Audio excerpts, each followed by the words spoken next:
Vamos a abrir la palabra del Señor en Primera de Corintios capítulo 6, por favor. Primera de Corintios capítulo 6 en nuestras Biblias. Estamos hablando acerca de la iglesia perdurable. Y ya que comenzamos a grabar, quiero mencionar algunas cosas. Las características de la iglesia perdurable. Este estudio, el estudio de esta noche, es el estudio número 11. Y me pidieron por internet que si pudiera decir una vez más los nombres de los estudios. Ok, arrancamos con el primero de la unidad. La iglesia perdurable es aquella que se mantiene unida a todo costo. En segundo, es la que tiene una misión definida, evangeliza. Tercero, tiene un liderazgo sólido. Cuarto, es una iglesia transformada por el poder del Espíritu Santo. 5, una iglesia que cree en la inspiración de la Biblia, la palabra de Dios. 6, es la iglesia que vive el amor, no solamente lo habla, lo vive. 7, es la iglesia que ora a tiempo y fuera de tiempo. 8, una iglesia perdurable es la que cuenta con gente comprometida con el reino de Dios. 9, una iglesia perdurable es la que cuente con gente generosa para que el evangelio pueda caminar. 10, la semana pasada, una iglesia perdurable es una iglesia sana y vimos las características de una iglesia sana. En esta noche yo quiero hablar de otra característica.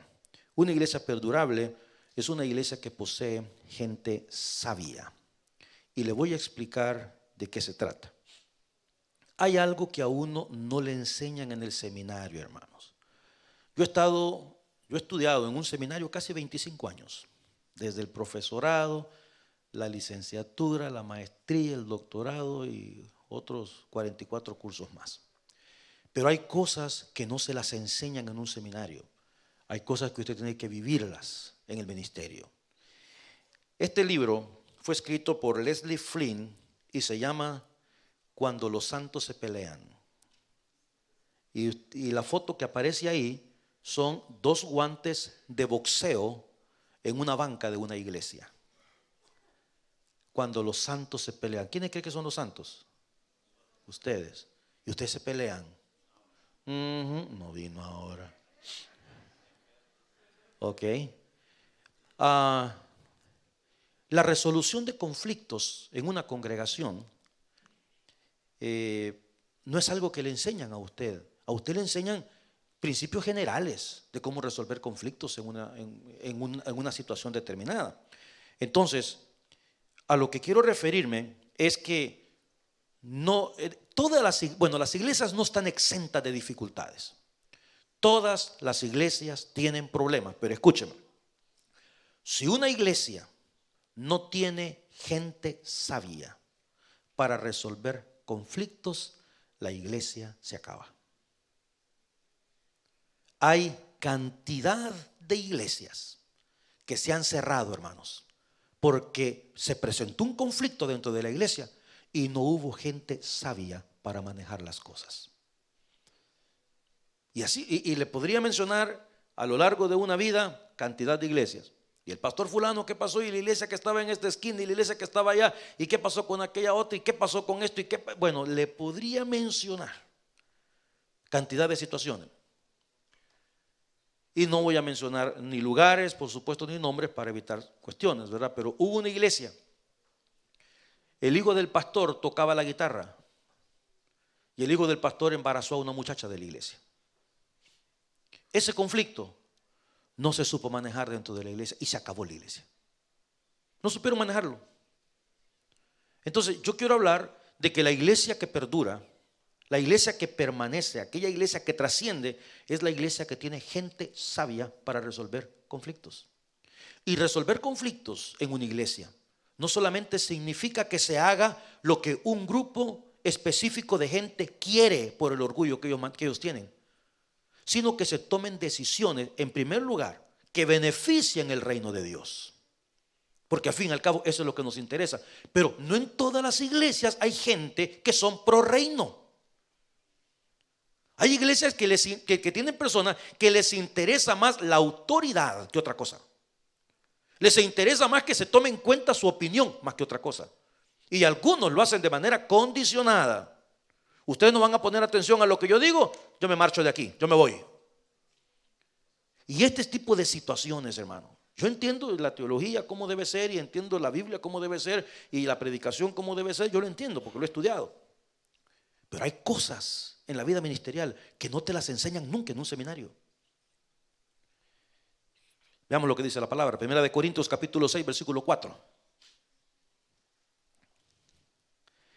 Si pues tenéis juicios sobre cosas de esta vida, ¿ponéis para juzgar a los que son de menor estima en la iglesia? Para avergonzaros lo digo. Pues qué, ojo, no hay entre vosotros ¿qué? Sabio, ni aún uno que pueda juzgar entre sus hermanos. Por eso digo, la iglesia perdurable es una iglesia que posee gente sabia, no cualquiera. Y se lo voy a mostrar. Versículo 6, sino que el hermano con el hermano pleitea en juicio, y esto es ante los incrédulos. Quiere decir que hermanitos en Cristo estaban llevando ante los tribunales a personas por dificultades que habían entre ellos. Y dice Pablo, ¿por qué no resuelven la situación ustedes como iglesia? ¿Qué tienen ustedes que andar llevando situaciones a los tribunales, a la gente inconversa, a la gente que no conoce a Dios, para resolver sus conflictos y sus situaciones que están pasando? Resuelvan entre ustedes. Y no solamente eso. Así que por cierto, es ya una falta entre vosotros que tengáis pleitos entre quienes, entre vosotros mismos. Por eso mire, cuando los santos se pelean, dice este autor. Ok, este libro, y para when the saints come storming in, my goodness. Ok, fue traducido del inglés, o sea que también ellos se pelean en inglés. Versículo 7, así que por cierto, es ya una falta entre vosotros que tengáis pleitos entre vosotros mismos. Por supuesto, si no estamos llamados a estar peleando de ninguna manera. ¿Por qué no sufrir más bien el agravio? ¿Por qué no sufrir más bien ser defraudados? ¿Qué significa eso? Bueno, eso fue lo que me hizo la señora a mí, ¿verdad? Está bien, no hay problema, que Dios la bendiga, se acabó. No, pero se va a dar cuenta quién soy yo. No, hombre, ¿por qué? Sufre el agravio. Yo les he contado las cantidades de situaciones que han habido acá carros, hermano. Un hermano se acuerda que vendió el carro y que caminaba, y resulta que cuando el otro se lo trajo ya no caminaba. Un lío que se armó. Sufran el agravio. ¿Por qué no sufren el ser defraudados? Pero vosotros cometéis el agravio y defraudáis, y esto a los hermanos. La iglesia perdurable es una iglesia que posee gente sabia. Un problema mal manejado en una iglesia puede terminar con la iglesia. Y hermano, mira, los gobiernos y las empresas buscan gente sabia. ¿A qué me refiero con gente sabia? Me refiero con gente capaz, gente competente, gente calificada, gente idónea, gente experimentada y eficiente. Los gobiernos, las empresas, la iglesia también necesita gente como esta para que cuando se presenten situaciones que amenacen la existencia de la iglesia, se puedan manejar los conflictos internos con sabiduría. Porque nosotros queremos que la obra del Señor permanezca.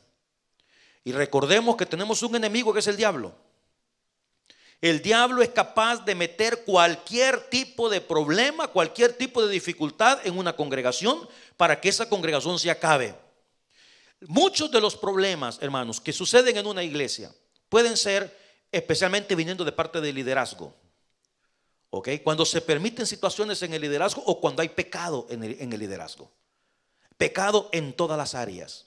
Ya puede ser un pecado de inmoralidad, puede ser un pecado de meter la mano en la ofrenda donde no se debe. Y hay un lío, hay un problema, una situación delicada. Hace poco una iglesia estaba en una situación ya casi para terminar la situación, ¿ok? Porque el pastor estaba tomando dinero sin que la gente se diera cuenta. Eso es un problema serio en muchos lugares. Luego se levanta un grupo, se levanta otro, porque en todos lados pasa lo mismo. Un grupo está a favor del pastor y otro grupo está en contra, ¿sí o no? Siempre pasa lo mismo.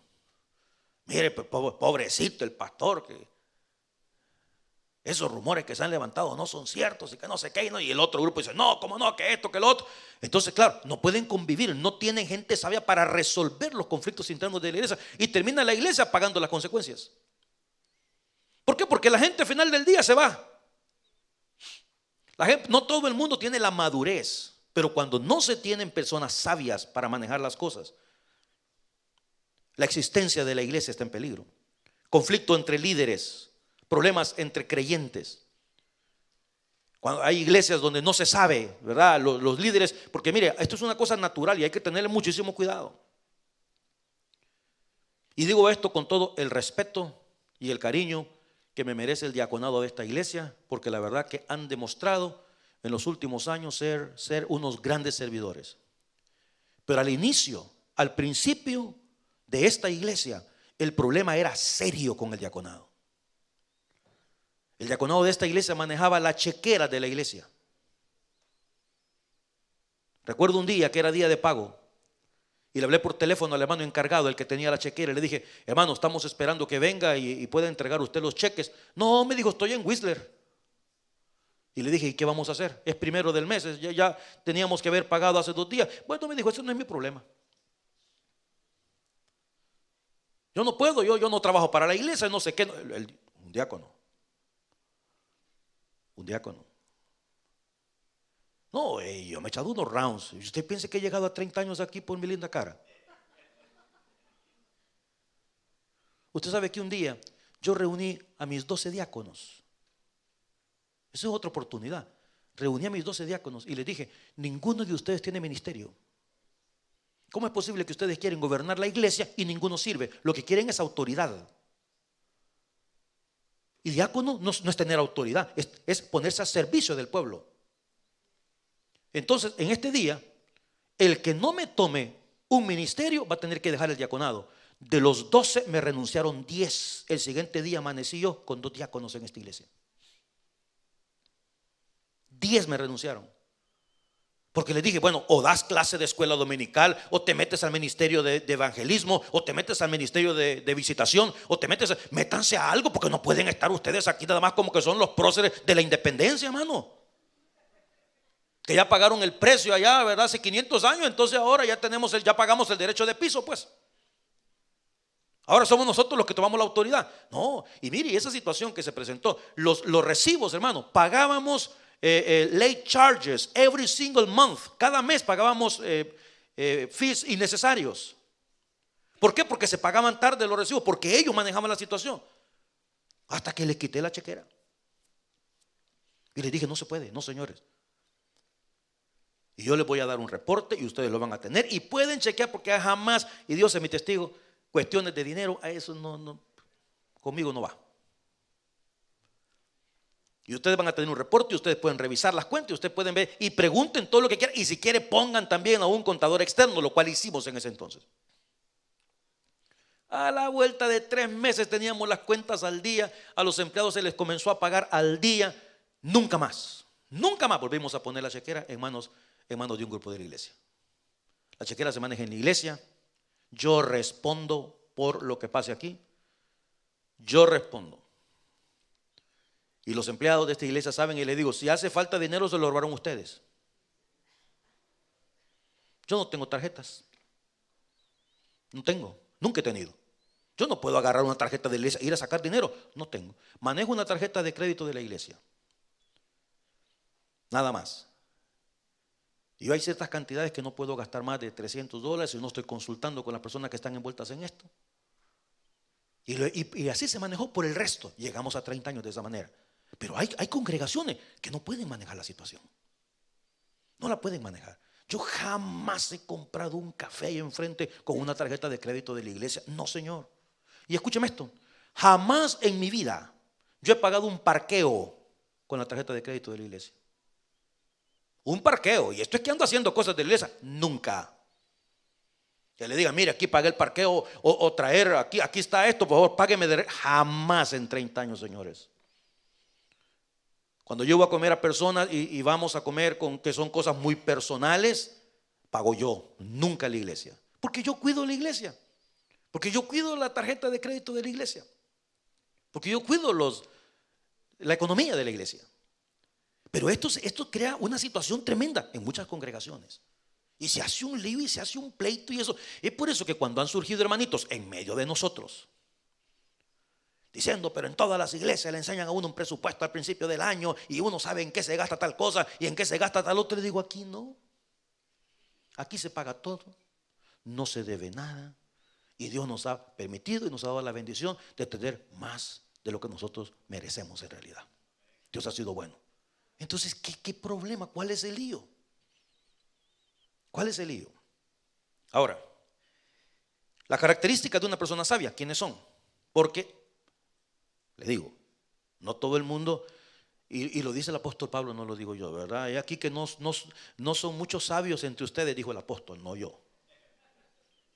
¿Ok? ¿Cuáles son las características de esa gente sabia que uno necesita dentro de una congregación? Una persona temerosa de Dios en primer lugar, porque el principio de la sabiduría, ¿qué es? El temor de Jehová. Una persona que tenga temor de Jehová. Una persona prudente. Una persona prudente es una persona que prevé, ¿verdad? Que previene. Una persona humilde es una persona sabia. ¿Por qué? Porque ningún soberbio actúa sabiamente. Ningún soberbio, ningún iracundo actúa sabiamente. Es una persona que tiene conocimiento de la palabra de Dios. Escuche, una persona que sabe controlar sus emociones. Yo no puedo trabajar con gente que va a estar llorando por decisiones ejecutivas que se toman en una congregación. No puedo trabajar así. A mí no me van a manipular las lágrimas de ninguna mujer. ¿Por qué? Porque yo tengo el reino entre ceja y ceja. No el hacer sentir bien a la hermanita, ¿verdad? Que le pasa una mosca, ay, whatever. Pero yo sé que hay personas que tienen mentalidad de negocio, mentalidad de empresa, mentalidad de salir adelante, mentalidad de hacer las cosas, o que ya sufrieron demasiado en su vida como para seguir chillando. Ya pasaron un buen tiempo en su vida y dicen, no, ¿sabes qué? Pues al toro a los cuernos, ¿verdad? Que es las decisiones que se tienen que tomar, démosle viaje. Una persona sabia es una persona que tiene discernimiento. Una persona que evita hablar de los demás cuando no están presentes. Una persona que es coherente, y eso cuesta encontrar un montón, mi hijo lindo, entre lo que piensa, lo que dice y lo que hace. Es una persona que es positiva. Una persona que sabe integrar su mundo interior con su entorno social. Que sabe reconocer cuando se equivoca y lo admite inmediatamente. Lo siento, la regué, mi error. No que está queriendo demostrar que no se ha equivocado cuando la equivocación es obvia. Una persona que es humilde para aprender y cuestionarse. Esta es una de las grandes cualidades en la vida. Hace poco vino una persona y me dijo, quiero que me ayudes a apoyar a un pastor. Somos amigos. Y le dije, ¿a quién? Fulano de tal. Le dije, no. Me dice, pero ¿y por qué? Porque ese hermano no tiene la humildad para aprender. Él cree que ya lo sabe todo. Y por eso es que no funcionó aquí, tampoco funcionó allá, tampoco funcionó aquí, tampoco funcionó allá. Porque él piensa que ya lo sabe todo. Que él sabe todo y que nosotros no sabemos nada. Entonces no, porque esa humildad de saber que todavía tengo por aprender es una cualidad muy importante. Saber escuchar con atención y respeto a los demás. Por eso la Escritura dice, oye, hijo mío, mis razones. Esa es la sabiduría. Aprender a escuchar. Otra persona sabia es aquella que asume los obstáculos y los enfrenta. Sabe encontrar posibilidades, resultados donde otros solamente ven problemas. Que sabe emitir juicios justos, que es imparcial. Una persona sabia es una persona que apoya económicamente la casa del Señor. ¿Por qué es sabio? Pues, hermano, porque la bendición está en aquellas personas que apoyan la obra del Señor. Iglesias con gente sabia, primeramente resuelven conflictos, porque los conflictos en una congregación son inevitables, mi hermano. Los conflictos tienden a crear un ambiente de tensión o incomodidad, quebrantan la armonía, quebrantan la unidad del cuerpo de Jesucristo. Y con el correr de los años, con la experiencia que un pastor adquiere y un grupo de gente sabia adquiere, con esa experiencia, entonces uno puede prevenir los conflictos. Claro, cuando uno comienza la regada que uno comete, pues porque no sabe cómo funciona la cosa. Miren, algunos deben recordar esto.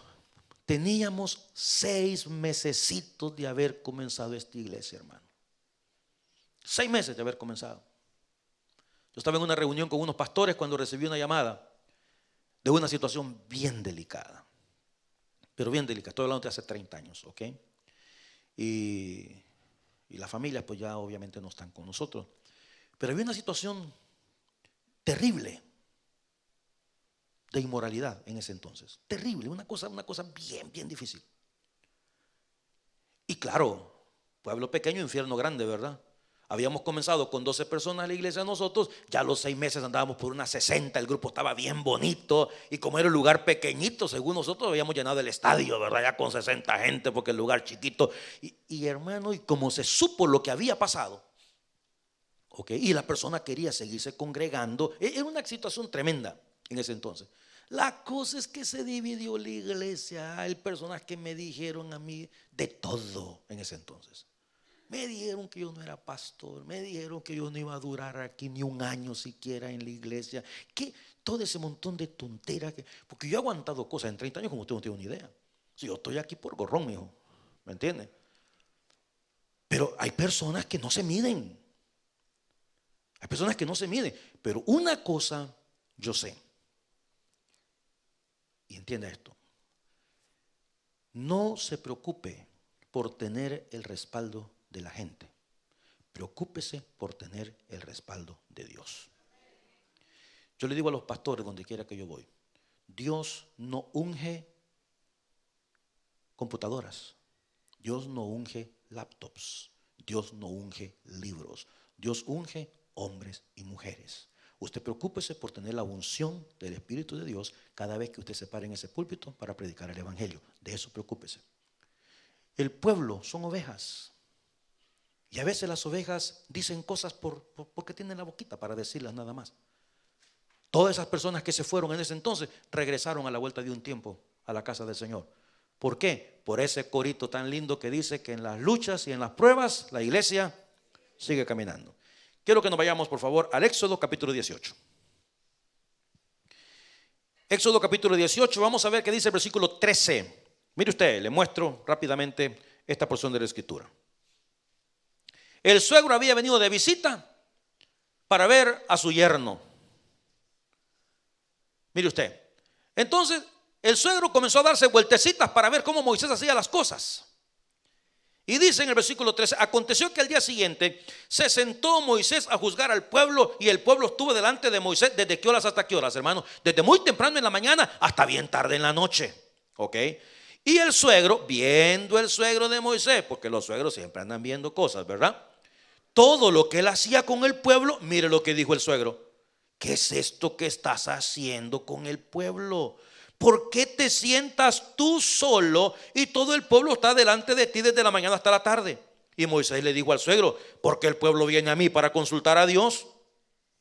Cuando tienen asuntos vienen a mí, y yo juzgo entre el uno y el otro y declaro las ordenanzas de Dios y sus leyes. Entonces el suegro de Moisés le dijo: no está bien lo que haces. Y hermano, tener que decirle al legislador de Israel, tener que decirle al gran profeta de Dios: usted está equivocado, no cualquiera tiene, ¿verdad?, los pantalones de hacerlo. Pero el suegro, como es suegro, le dijo: no está bien, señor. Pero suegro, yo así he hecho las cosas por todo este tiempo. Sí, mi hijo lindo, no está bien. Y te voy a decir por qué. Versículo 18: te vas a morir. Lo interesante es que le dijo: te vas a morir del todo. Mire, desfallecerás, no un poquito, sino vas a desfallecer del todo. Te vas a morir, mi hijo. Y también este pueblo que está contigo, porque el trabajo es que demasiado pesado para ti. Oye, Moy, no lo vas a poder hacer tú solo.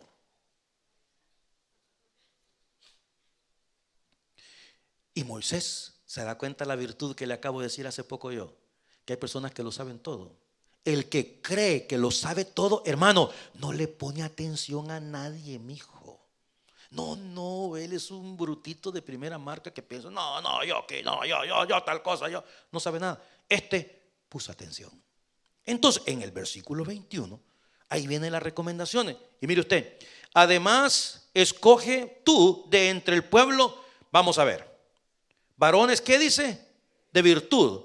En segundo lugar, ¿cuál es el principio de la sabiduría? Entonces le está pidiendo que busque gente sabia, ¿verdad? Busca temerosos de Dios, varones de verdad, que aborrezcan la avaricia y ponlo sobre el pueblo por jefe de millares, de centenas, de 50 y de 10. Ellos juzgarán al pueblo en todo tiempo y todo asunto grave lo van a traer a ti. Ellos juzgarán todo asunto pequeño, así aliviarás la carga de sobre ti y la llevarán ellos contigo. Muéstreme por favor en la NIV el versículo 21. Y lo dice de otra manera: serán ellos los que funjan. Elige tú entre el pueblo hombres, mire usted, capaces, temerosos de Dios, que amen la verdad y aborrezcan las ganancias malavidas, y desígnalos jefes de 1000. Ok, la pregunta es esta: ¿acaso le dijo Moisés, escoge gente cualquiera, hombre, para que haga estas cosas? Estamos hablando de juzgar entre el pueblo. Estamos hablando de personas sabias que se necesitan dentro del pueblo de Dios, porque se van a presentar conflictos un día. Acuérdense que todos estos mensajes que estamos predicando, ¿verdad? Porque yo no voy a ser eterno tampoco, para que puedan saber cómo se hacen estas cosas. No se le puede prestar atención a personas necias. No se le puede prestar atención a personas que hacen demasiado ruido y hacen muy poco. No se le puede prestar atención a personas que su bolsillo no está en la obra del Señor. Yo no tengo en finanzas, ni tendré jamás en finanzas conmigo a una persona que no apoya a la iglesia, jamás de la vida. ¿Cómo es posible que va a venir a manejar los negocios de la iglesia cuando su corazón no está con el reino de Dios? No, Señor, eso no puede ser. No puede ser así. Búscate gente sabia, búscate gente capaz, porque lo vas a poner como jefes por este pueblo y van a juzgar y necesitan ser imparciales. Necesitan saber cómo manejar las cosas. ¿Para qué? Para que no se venga la iglesia abajo. Ahora vea usted en Deuteronomio capítulo 1 qué fue lo que pasó, por favor. Deuteronomio. Yo no sé cuánto tiempo le tomó a Moisés entender o atender el consejo de su suegro, no lo sé. Pero en el capítulo 1, mire lo que dice en el versículo 13. 60, por favor, hermana.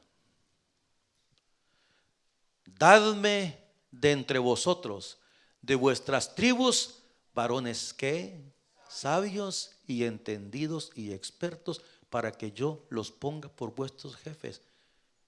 Mi querido legislador, el gran profeta de Israel, aquel que partió el mar en el nombre del Señor, le puso atención a su suegro. Ahora, esta no es una regla general de que usted tiene que poner atención a los suegros, porque hay suegros que no están bien de la cabeza, pero este estaba bien. Le puso atención y dijo Moisés: este viejo tiene razón, me voy a morir del todo, dijo. Tiene razón este viejo. Entonces, pues, dame allá, suegro, está bien, déjeme pensarlo. No, lo hizo Moisés. Lo hizo cuando siempre es importante que venga alguien más y te dé luz a tus pensamientos. Si hay gente que me encanta a mí, son aquella gente que piensan out of the box. I love that. Personas people who can challenge me. Me encanta a mí eso. Dice, las cosas se pueden hacer de esta manera y se pueden hacer de esta manera y se pueden hacer. Me encanta ese tipo de pensamiento. Gente que te expande tus horizontes. Y eso fue lo que hizo Jetro con Moisés, y Moisés aceptó el desafío y lo hizo, mi hermano. Ahora, en Daniel capítulo 1, pongamos atención a la sabiduría también de los reyes inconversos, iglesia. Ponga atención, Daniel capítulo 1, versículo 1.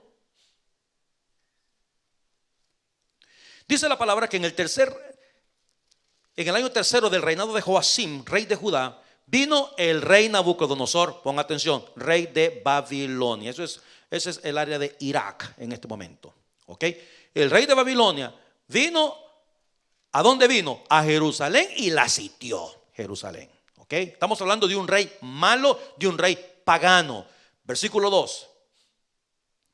Y el Señor entregó en sus manos a Joacim, rey de Judá, entregó a Israel en las manos de este hombre. ¿Ok?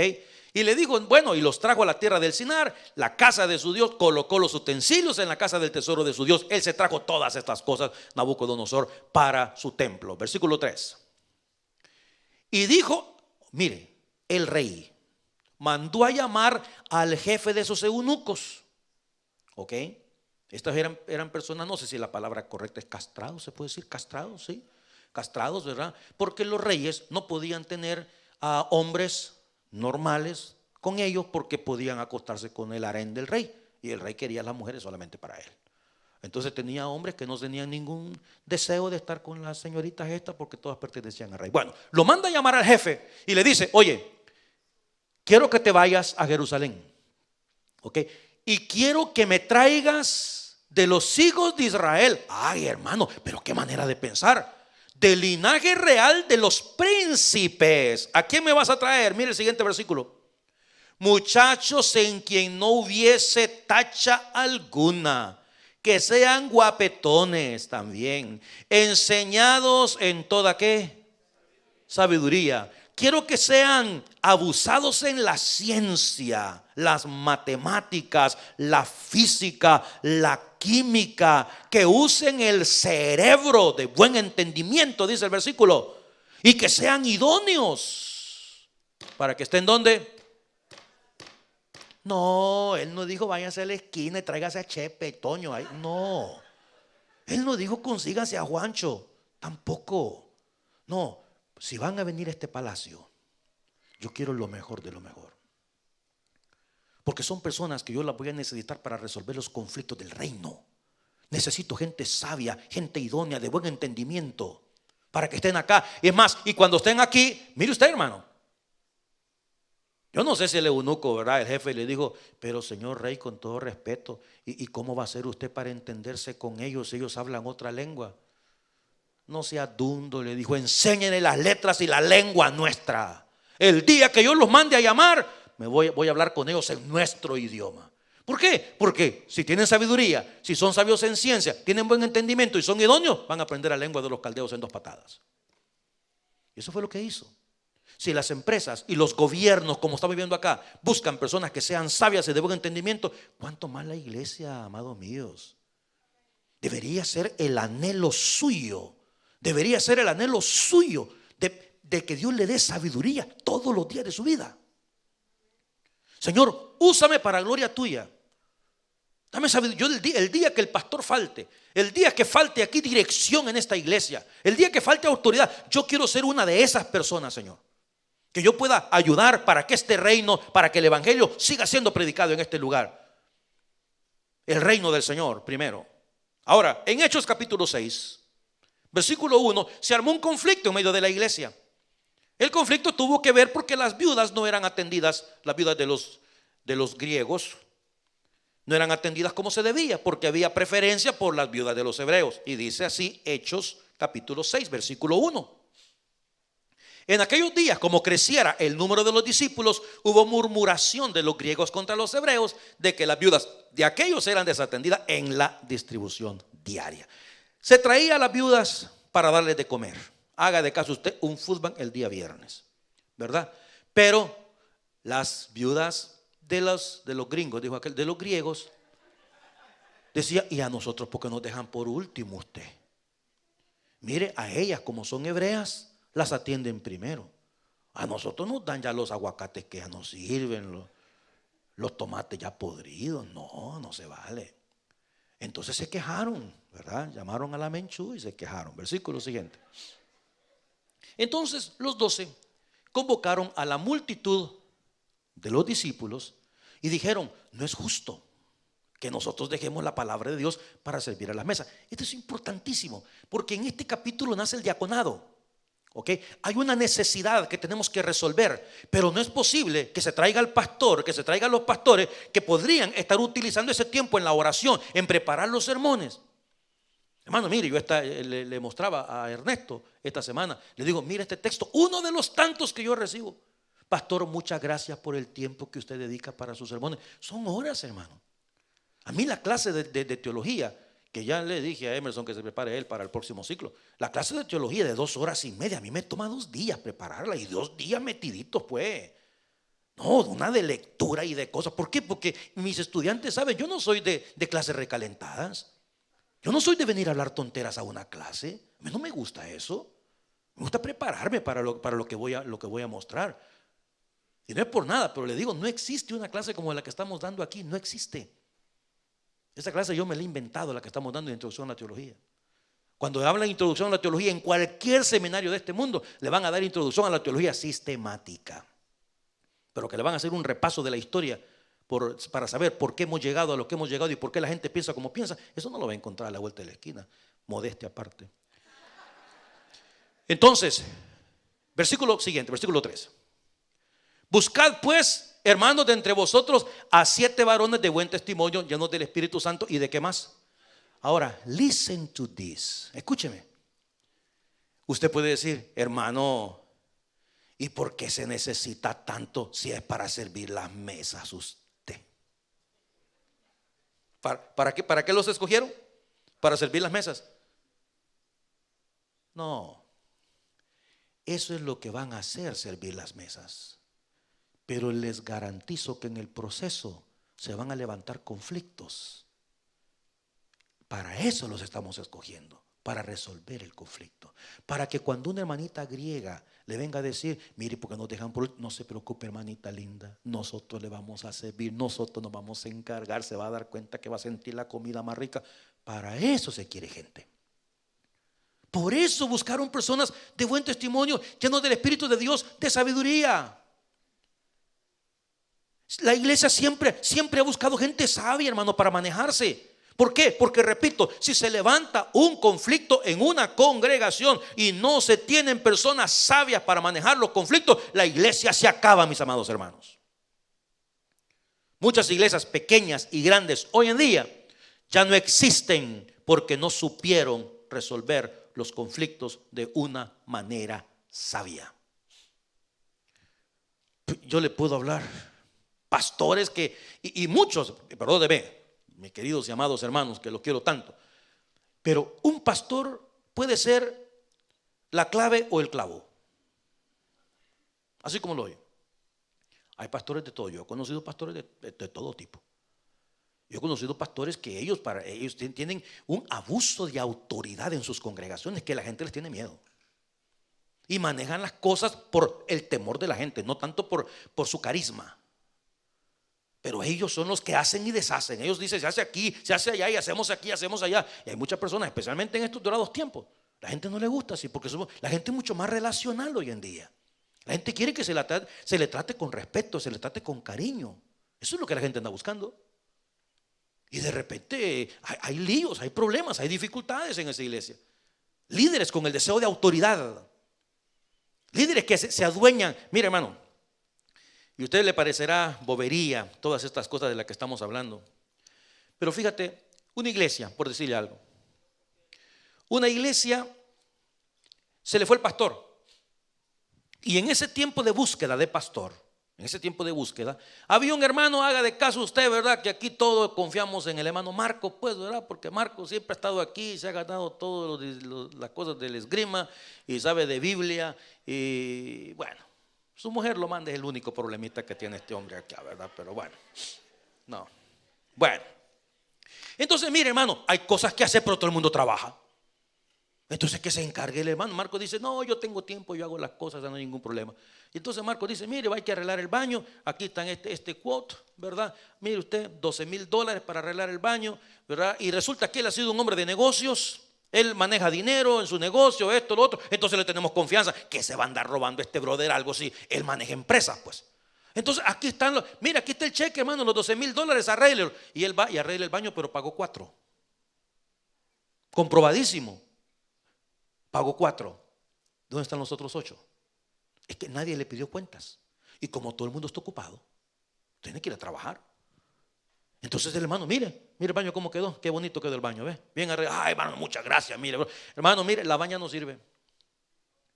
Esa van. Y dice, comprar una nueva nos cuesta 20,000, pero repararla, dice aquí el mecánico, que ponerla bonita cuesta $7,400. ¿Tenemos dinero en la? Sí, dinero sí hay. Hermano, dele viaje, por favor. Gracias, hermano, gracias por todo eso. Sí, repararla costó 3 y el resto del dinero, él se quedó con él. Bueno, el día que la iglesia vino a tener pastor, que les tomó 2 años, la iglesia se dividió. Porque el pastor pidió y dijo, hermano, le dijo, ¿me puede dar por favor un inventario de las cosas que le pertenecen a la iglesia y cómo están las cuentas de la iglesia? Entonces él le dijo, usted se le ha llamado para predicar, no se mete en lo que no le importa.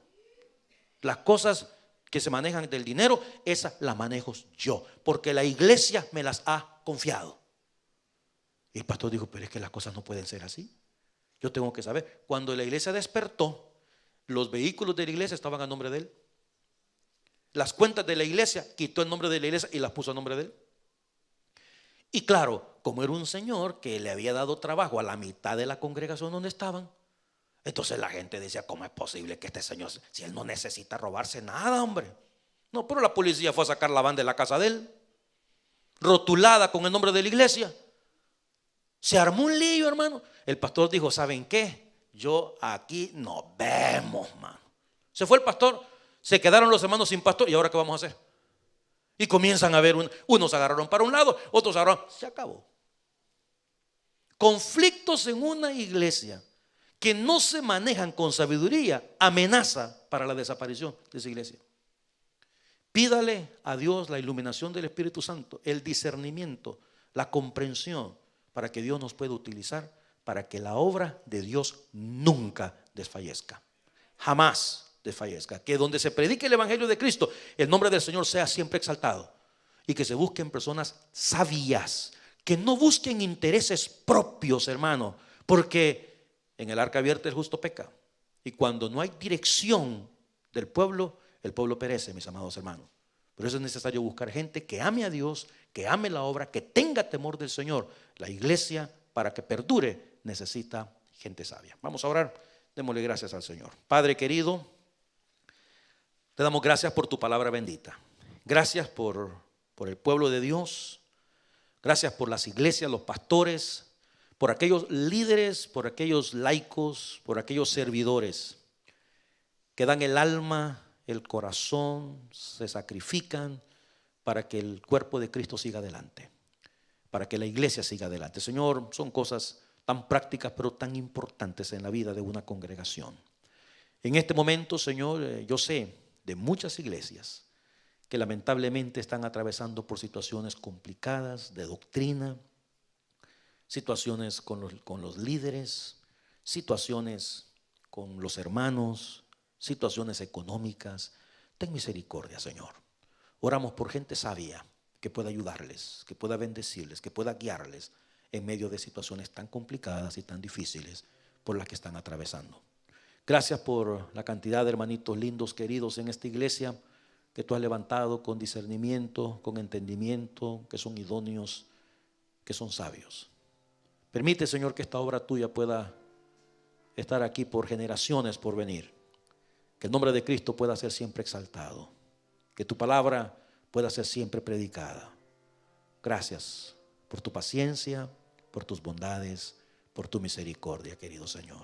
Mientras oramos, no quisiéramos irnos a casa sin darle a usted la oportunidad de tener un encuentro con Jesús. Si usted nunca antes ha recibido a Cristo como Señor y Salvador personal, pero quisiera en esta noche, dice, pastor, yo siento el deseo de entregarle mi vida al Señor, el deseo de conocer a Cristo. Si hay alguna persona, yo le invito donde está para que se ponga de pie o levante su mano. Y alguien que diga, pastor, yo necesito al Señor. Usted que nos mira por internet puede hacer lo mismo a través de una oración de fe. Dígale al Señor, Señor, en este día te pido perdón por mis pecados. Te entrego mi vida, te entrego mi corazón, te entrego mi alma. Te doy gracias por lo que hiciste en la cruz. Gracias por morir por mí, por tu sangre preciosa, Señor, que fue derramada para el perdón de mis faltas. Si usted hizo esta oración, queremos animarle a crecer en el conocimiento de Dios y de su santa y bendita palabra. Gracias, Padre, por tu palabra. Despídenos con tu paz y con tu bendición. Te lo pedimos en el nombre de Jesús. Amén. Que la paz de Cristo les acompañe, mis amados hermanos. Tengo entendido que hay comida o no. Sí hay comida, así es que si usted quiere apoyar a ese ministerio, por favor. No hay. Oh, no hay, dicen. Lo siento entonces, no hay comida, hermano. Vayan al McDonald's, por favor. Ahí están las hamburguesas 2 por 1 en este momentito, ¿ok? El café vale $1, dicen en el McDonald's, hermano. Aproveche la gran ganga, por favorcito. Bendiciones para todos.